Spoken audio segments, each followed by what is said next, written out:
हाम्रो वर्ग स्थापित गरौँ र ती बन्दुक मार्फत स्थापित भएका मुद्दाहरूलाई र बन्दुक मार्फत स्थापित भएको वर्गलाई हामीले शासन सत्तासँग जोड्यौँ। अहिले संविधानमा संस्थागत भएका मुद्दाहरू त्यसको सफल कार्यान्वयन प्रक्रियामा हामी अहिले कहाँ छौँ भन्दा मूलतः चाहिँ यसको चाहिँ एउटा व्यावहारिक कार्यान्वयन प्रक्रियामा अगाडि बढेका छौँ। संविधान निर्माण र संविधानको कार्यान्वयन प्रक्रियासँग यो मुलुक अगाडि बढेको छ। यति नै जोड्दै जाँदा मैले भन्नै पर्छ, नेपालको वैदेशिक नीति आश र त्रासमा आधारित छ। कुनै पनि मुलुकसँग त्यो मुलुकमा भ्रमण गर्न जाँदै गर्दा हामी के आश पालेर जान्छौँ कि त्रास लिएर जान्छौँ। सम्बन्धित मुलुकलाई खुसी पार्न उसको अनुकूलतामा हामीले हाम्रा व्याख्या गरिदिने, सम्झौता गरिदिने, समझदारीहरू गरिदिने, हाम्रो लागि होइन उसको लागि।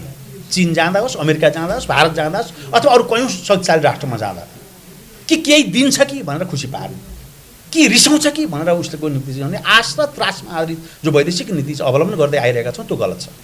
नीतिगत हिसाबले हामीले लिएको असंलग्न परराष्ट्र नीति, पञ्चशीलको सिद्धान्त आधारित परराष्ट्र नीति ठिक छ नीतिगत हिसाबले, तर त्यसको व्यावहारिक कार्यान्वयन हामीले गर्न सकेका छैनौँ, गर्दै आइरहेका छैनौँ। त्यस कारणले गर्दा वैदेशिक नीति, परराष्ट्र नीति अवलम्बन गर्दै जाँदा हामीले हाम्रो मुलुक र राष्ट्रको हितलाई केन्द्रमा राख्नुपर्छ। वैदेशिक नीतिहरू, परराष्ट्र नीतिहरू कुनै दलको हुँदैन। परराष्ट्र नीति राष्ट्रको हुनुपर्छ। हामीले परराष्ट्र नीति अवलम्बन गर्दै जाँदा हाम्रो बुझाइमा एकरूपता पैदा हुनुपर्छ, साझा धारणा हुनुपर्छ। मुलुक र जनताको हितलाई केन्द्रमा राखेर, राष्ट्रिय स्वाधीनतालाई केन्द्रमा राखेर, सार्वभौम सत्तालाई केन्द्रमा राखेर हामीले हाम्रा परराष्ट्र नीतिहरू अवलम्बन गर्नुपर्छ। र अहिलेसम्म अवलम्बन गर्दै आएका परराष्ट्र नीतिहरू चाहिँ मै कमजोरी छ। ती कमजोरी नसच्याइकन हामीले सोचे जस्तो स्वाधीन, स्वतन्त्र र सार्वभौम सत्ता सम्पन्न मुलुकको रूपमा अनुभूति हुने गरी न हाम्रा वैदेशिक भ्रमण हुन्छन्, न अन्य राष्ट्रहरूले हामीलाई त्यो ढङ्गले हेर्छन्। यो सन्दर्भमा मैले यति नै राख्नुपर्छ भन्ने लाग्छ। पछिल्लो समय भूमण्डलीकृत विश्व छ। विश्वका हरेक कुनामा हाम्रा नेपाली जनताहरू रोजगारको सिलसिलामा अथवा अध्ययनको सिलसिलामा पुगेका छन्। के देखिन्छ त भन्दा हाम्रा विदेश स्थित राजदूतावासहरू, कूटनैतिक नियोगहरू, जहाँ जनता छन् त्यहाँ राजदूतावास छैन, जहाँ जनता पुगेका छन् त्यहाँ हाम्रा कूटनैतिक नियोगहरू छैनन्, जहाँ जनता पुगेका छैनन् त्यहाँ के छ दूतावासहरू छन्, नियोगहरू छन्। त्यो अन्तर्गत देखिन्छ। र हाम्रा वैदेशिक सम्बन्ध सुदृढ गर्ने मुख्य आधार भनेका के हो भन्दा विदेश स्थित दूतावासहरू र नियोगहरू हुन्। विदेश स्थित दूतावासहरूमा जुन पात्रलाई हामीले राजदूत बनाएर पठाउँछौँ, कूटनैतिक नियोगका प्रमुख बनाएर पठाउँछौँ, दलीय भागभण्डका आधारमा हैन, असक्षम अयोग्य मान्छेहरू निजी स्वार्थलाई केन्द्रमा राखेर अझ कयौँ सन्दर्भमा कमिसनमा आधारित भएर चाहिँ राजदूत नियुक्ति भएर गएका पात्रहरू हुन्छन्। तिनले समग्र राष्ट्रको प्रतिनिधित्व गरिरहेको देखिँदैन। कयौँ राजदूतहरू विदेशमा गएर व्यवसाय गर्छन्, कयौँ राजदूतहरू विदेशमा गएर चाहिँ वैदेशिक मजदुरहरूलाई नि चाहिँ अब गलत ढङ्गले चाहिँ दुरुपयोग गर्ने अथवा त्यहीँ नै कहीँ न कहीँ चाहिँ अब दुःख दिने प्रक्रियासँग जोडिएका छन्। त्यस कारणले गर्दा राजदूत नियुक्ति प्रकरणमा, राजदूतावास खोल्ने कुरामा, वैदेशिक नियोगहरूलाई चाहिँ सञ्चालन गर्ने प्रक्रियामा हाम्रो फेरि परराष्ट्र नीतिसँगै जोडिन्छ। यसलाई कमसेकम राष्ट्रको ओज, गरिमा, प्रतिष्ठालाई धान्न सक्ने, सम्बन्धित देशसँग समन्वय गर्न सक्ने, कूटनीतिक सम्बन्ध कायम गर्न सक्ने, एउटा दलाल जस्तो, एउटा व्यापारी जस्तो पैसा बुझाएर आएको, पैसा कमाउनुपर्छ भन्ने उद्देश्यले गएका राजदूतहरूको भएकै कारणले गर्दा पनि के देखिन्छ भने हाम्रो मुलुकको ओज चाहिँ ती राजदूतले सम्बन्धित देशमा धान्नु पर्थ्यो, त्यो धानिया देखिँदैन। यसको निम्ति पनि हामीले नयाँ ढङ्गले बहस गर्नुपर्छ। राजदूत कता हुने, सम्बन्धित देशको प्रतिनिधित्व गर्ने तागत राष्ट्रै राख्दैन।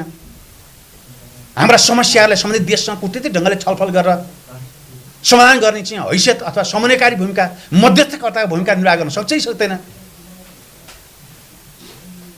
सम्बन्धित देशमा हाम्रो मुलुकको गरिमा र ओजलाई, व्यक्तित्वलाई, लोकप्रियतालाई पनि कमसेकम त्यहाँ चाहिँ धान्न सक्ने हामीले नियोगहरू, दूतावासहरू खोल्ने, त्यसपछि आवश्यकताअनुसार खोल्ने र आवश्यकता नेतृत्व प्रदान गर्न सक्ने सक्षम र योग्य मार्फत नै हामीले चाहिँ के गर्नुपर्ने हुन्छ, परराष्ट्र सम्बन्धहरू सुदृढ गर्न सकिन्छ। जहाँसम्म हाम्रो परराष्ट्र सम्बन्ध सुदृढ गर्नको निम्ति हामीलाई के चाहिन्छ त भन्दा स्वाधीन र स्वतन्त्र अर्थतन्त्र चाहिन्छ। राष्ट्रिय आत्म अर्थतन्त्र विकास नगरिकन हामीले चाहिँ मूलभूत रूपमा व्यावहारिक हिसाबले स्वाधीन र स्वतन्त्र हुन सक्दैनौँ। चाहे दक्षिणसँग भनौँ, चाहे उत्तरसँग भनौँ, चाहे अरू कुनै देशहरूसँग भनौँ। अहिले पनि यहाँलाई थाहा छ झन्डै 72% भारतको एकाधिकार छ बजार, 72%। अरू बाँकी 28% छन् अरू देशहरूको। उहाँहरूको एकाधिकार छ, बजारमा उहाँहरूको पहुँच छ, वर्चस्व छ। यसलाई हामीले ठिक ढङ्गले ह्यान्डल गर्न सकिएन भने हाम्रो आफ्नो राष्ट्रिय अर्थतन्त्र विकास गर्न सकिन्न। यसको निम्ति हामीले के गर्नु पर्यो त भन्दा औद्योगिक पुँजीको विकास गर्नु पर्यो, बृहत्तर रोजगार सृजना गर्नु पर्यो, आयात घटाउनु पर्यो, निर्यात बढाउनु पर्यो। यो आयातमुखी अर्थतन्त्र जो छ यसलाई निर्यातमुखी बनाउनु पर्यो, जो वितरणमुखी अर्थतन्त्र छ त्यसलाई उत्पादनमुखी बनाउनु पर्यो। हो, आयात र वितरणमुखी अर्थतन्त्रलाई उत्पादन र रोजगारमुखी अर्थतन्त्रमा हामीले चाहिँ बदल्नु पर्ने हुन्छ, निर्यातमुखी अर्थतन्त्रमा बदल्नु पर्ने हुन्छ। जब हामी चाहिँ अर्थतन्त्र हिसाबले स्वाधीन हुन्छौँ, स्वतन्त्र हुन्छौँ, हामी आफ्नो मुलुक आफैले धान्न सक्छौँ, त्यसपछि अन्तर्राष्ट्रिय सम्बन्ध के हुन्छ, एकअर्काको समानतामा आधारित हुन्छ। योले आएपछि गएका 5 महिनामा जीवी होइन के अरे हाम्रो चाहिँ छवि र रवि बाहेक अरू कोही पौड्या सुन्नु भएको छ र? जीवी राई किन नपौड्या? जबकि हामीले सहकारी विशेष छानबिन समितिबाट प्रश्न लेखेर दिएको छ, फलानु घर नम्बरमा 8 अरब अपचलन गर्ने जीवी राई फलानु चाहिँ ठाउँमा छन्, ल्याइदिनु पर्यो। कमल प्रचण्ड हुँदै 2 पटक मलेसियन गृहमन्त्रीसँग कुरा भएको छ। उनको पासपोर्ट रद्द गर्न सामान्य जिल्ला अदालतमा मुद्दा दर्ता भएको थियो, त्यसपछि किन टसमस नभएको? जीवी राई किन खोजेर नल्याए? माननीय गृहमन्त्रीले पटक पटक हुन दियो, त 2 दिनको कुरा हो, नचाहेर नल्याएको भन्नु त तपाईँ त 5 महिना भइसक्नु, किन नल्याए? हामी समितिमा हुँदै उहाँलाई 2 पटक बोलाएर प्रमाण दिएका थियौँ, जानुहोस् ल्याउनुहोस्। सम्मान्य प्रधानमन्त्रीलाई नि बोलाएर भन्यौँ ल्याउनु पर्यो। 8 अरब अपचलन भएको छ, 14 अरब अपचलन गर्ने भरत महर्जन लन्डन छन्, बेलायत छन्, डर छ तिनलाई हत्केडीलाई आफैलाई लाग्छ कि त्यो अरब एक्लै लेखाएको छैन, आफूतिर नै आयो होला, शङ्का गर्ने ठाउँ छ। किनकि नक्कली भुटान शान्ति प्रकरणको फाइल खोल्दा पूर्व गृहमन्त्री परमानले लागेको थिएन नि त, तर त्यसका जरा खोल्दै जाँदा त पुगी त गयो, उहीँसम्म पुग्यो, बालकोट पनि पुग्यो, बुढाली कण्ठ पनि पुग्यो नि त, हामीले पुर्याएको होइन, त्यो जरा खोतल्दै न त्यहाँ पुग्यो। अब यो सहकारी ठै प्रकरणको जरा खोतल्दै जाँदा तिमी पुग्यो भने हत्कडी उनलाई भन्दा पहिला आफैलाई लाग्छ, अनि आफैले र आफ्नालाई किन हत्कडी लाउने? यो ढङ्गले जुन ढङ्गले सरकार गतिहीन ढङ्गले चलेको छ, बिचौलिया मैत्री सरकार छ, जनउत्तरदायी र जवाफदेही छैन सरकार, जहाँ गयो ती ढुङ्गा प्रहार, जहाँ गयो ती मुद्दावाद गर्नुपर्ने, हुँदाहुँदै आफ्नै झापा पनि भन्नुपर्ने, ओलीजीले राम्रो गर्नुभएको छ भनिदिनु पर्ने हामीले। 20 अरब एनसिएलको चाहिँ अब राजस्व नतिरेको चाहिँ एनसिएलको नवीकरण किन गरे?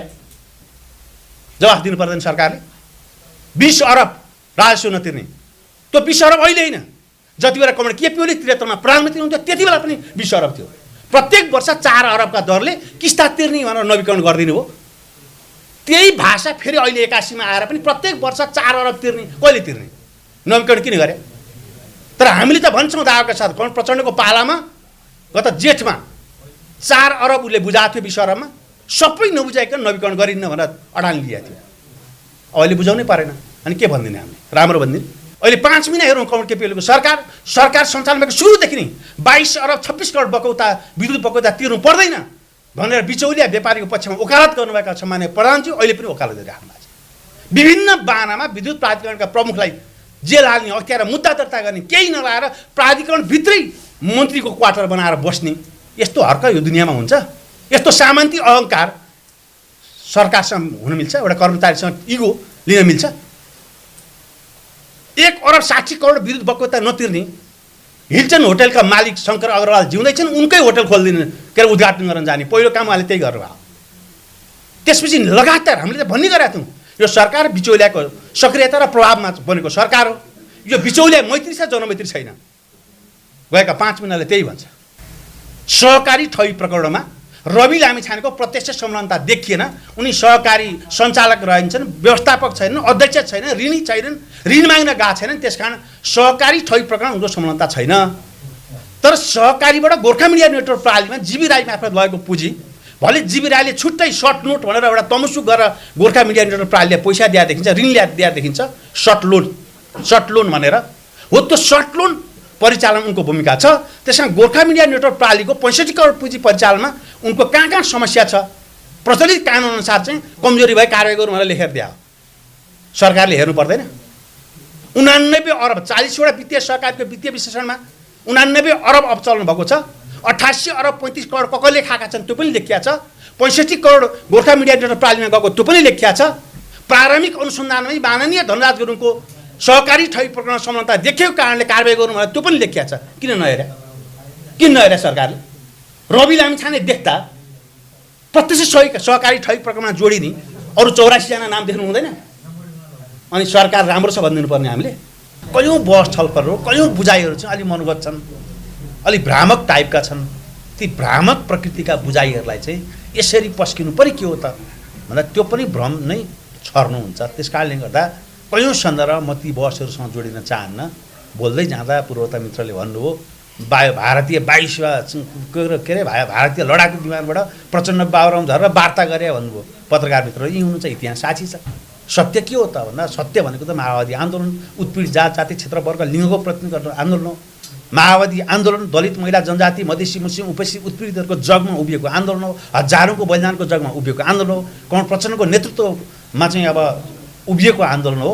यसले उठाएका मुद्दाहरू संहिता, गणतन्त्र, धर्मनिरपेक्षता, समावेश, समानुपातिक र सामाजिक न्याय सत्य मुद्दाहरू स्थापित गर्ने प्रक्रियामा हामीले बलिदान गऱ्यौँ। हामीले बन्दुक उठायौँ, बन्दुक मार्फत हामीले हाम्रा मुद्दा स्थापित गऱ्यौँ। बन्दुक मार्फत हामीले यो दुनियाँ पुँजीवाद भनेको बलियाले शासन गर्ने हो, बलियालाई मान्ने व्यवस्था हो, समाजवाद होइन। अहिले अझ पछिल्लो समय त मैले भन्नै पर्छ, अहिले यो संसारभरि झन्नै कुल जनसङ्ख्याको यो वर्ष 65% जनसङ्ख्याले मतदान गरेर सरकार बनाएका छन्। ठुल्ठुला राष्ट्रहरू, यही भारतमा यही वर्ष चुनाव हो, रसियामा यही वर्ष, भारतमा मोदीजी, रसियामा चाहिँ पुटिनजी, संयुक्त राज्य अमेरिकामा डोनाल्ड ट्रम्प, फ्रान्स भयो, इन्डोनेसिया भयो, सबभन्दा धेरै जनसङ्ख्या भएका मुलुकहरूमा यही वर्ष के भयो? चुनाव भयो। यही वर्षको निर्वाचनमा पनि कस्तो भयो भन्दा अलि दक्षिणपन्थीहरू, अराजकतावादीहरू, कट्टरपन्थीहरूले विजय प्राप्त गरे, अनुदारवादीहरूले विजय प्राप्त गरे। यो विश्वव्यापी जुन राजनीतिमा देखेको एउटा हावा देखिन्छ, अलि अनुदारवादी, अलि दक्षिणपन्थी, अलि कट्टरपन्थीहरूले विजय प्राप्त गरेका छन्। यसले कहीँ न कहीँ अन्तर्राष्ट्रिय सम्बन्धमा पनि के हुन्छ? फेरबदल ल्याउने गर्छ। विश्व एउटा राजनीतिमा देखेका परिदृश्यबाट पनि हामीले पाठ सिक्नुपर्छ र अन्तर्राष्ट्रिय सम्बन्ध अवलम्बन गर्दा, परराष्ट्र नीति अवलम्बन गर्दा, विदेश नीति अवलम्बन गर्दा यसलाई पनि हामीले ध्यान दिनुपर्ने हुन्छ। तर मूलभूत रूपमा हामीले हाम्रो मुलुकलाई नै विश्वास गर्ने हो, हाम्रो मुलुकलाई नै बलियो बनाउने हो, हाम्रो मुलुकमा भएका साधन स्रोतको भरपूर उपयोग गर्ने हो। महाभारत रेन्ज जहाँ जुनसुकै महाभारत रेन्जबाट हामीले चुनढुङ्गा खानी छ, खरबौँको हामीले सिमेन्टहरू चाहिँ उत्पादन गर्न सक्छौँ। निर्यात प्रक्रिया कमलप्रचण्ड नेतृत्वकै सरकार पालामा हामीले भारतसँग सिमेन्ट रडहरू बेच्ने प्रक्रिया सुरुवात गरेका थियौँ। भले अहिले पछिल्लो समय के कारणले गर्दा अवरोध भएको सुनिया छ। हामीसँग युरेनियम खानी छ, हामीसँग चाहिँ अब झन्डै 1 लाख मेगावाट विद्युत उत्पादन गर्न सक्ने सामर्थ्य छ। पर्याप्त साधन स्रोत सम्भावना हुँदाहुँदै पनि हामीले ठिक ढङ्गले चाहिँ अब व्यवस्थापन गर्न नसक्दा, ठिक ढङ्गको नीति अवलम्बन गर्न नसक्दा हामी जुन समस्यामा गुज्रिरहेका छौँ त्यो समस्याको समाधान गर्ने नीति हामीले यसै गरी सार्वजनिक बहसको विषय बनाउन आवश्यक छ। हाम्रा समस्याहरू कहाँ हुन्, समाधानका उपाय कहाँ हुन्छन्, यो समस्या पैदा गर्ने प्रक्रियामा चाहिँ सरकारको भूमिका के छ, समस्या समाधानमा जनताको शासक र समर्थन कसरी हुनुपर्छ भन्ने विषयमा सार्वजनिक बहस त गर्न ढिलाइ भइसकेको छ। यो बहस अलि सार्थक र परिणाममुखी बहसको निम्ति पनि मैले चाहिँ अनुरोध गर्छु र यसको निरन्तरता पनि कामना गर्न चाहन्छु। विदेश नीति अवलम्बन गर्दै जाने सन्दर्भमा मैले अघि नै भने एउटा सरकार आउँदा एउटा विदेश नीति, अर्को सरकार आउँदा अर्को विदेश नीति, त्यो हुँदैन। विदेश नीति राष्ट्रको हुन्छ, जुनसुकै सरकार आए पनि के हुन्छ? विदेश नीति फेरबदल हुँदैन। त्यसै सन्दर्भमा यहाँले एमसिसीसँग जोडिया परियोजनाको पनि बहस गर्नुभयो। एमसिसी र बीआरआईमा फरक छ। बीआरआई चीनको विकासको परियोजना हो। एमसिसी यहाँलाई थाहा छ एउटा अमेरिकी चाहिँ रणनीति सैन्य परियोजना अन्तर्गतको एउटा प्रोजेक्ट हो। इन्डो पेसिफिक स्ट्राटेजी अन्तर्गतको एउटा फ्याक्टर हो एमसिसी। एमसिसी अन्तर्गत यो इन्डो पेसिफिक स्ट्राटेजी अन्तर्गतको चाहिँ एउटा प्रोजेक्ट हो एमसिसी। यो एमसिसी जस्ताको तस्तै पास गर्दा हाम्रो आफ्नो स्वाधीन र स्वतन्त्र चाहिँ राष्ट्रलाई स्वीकार्य देखिँदैन भन्ने सन्दर्भमा पर्याप्त छलफल बहस भइसकेपछि यो अन्तर्राष्ट्रिय स्तरमा एउटा मान्यता पनि हुँदो रहेछ। 12 मुद्दे व्याख्यात्मक घोषणा हामीले किन गर्यौँ भन्दा जब संसदबाट पारित गर्छ त्यो ऐन हुन्छ, कानुन बन्छ, सम्बन्धित सरकारले एक पक्षबाट पनि त्यसलाई चाहिँ यदि राष्ट्र र जनताको हित विपरीत गतिविधि हुन थाल्यो भने त्यसलाई अस्वीकार गर्न सकिन्छ, खारेज गर्न सक्ने अन्तर्राष्ट्रिय प्रावधान भइसकेपछि हामीले के गर्यौँ?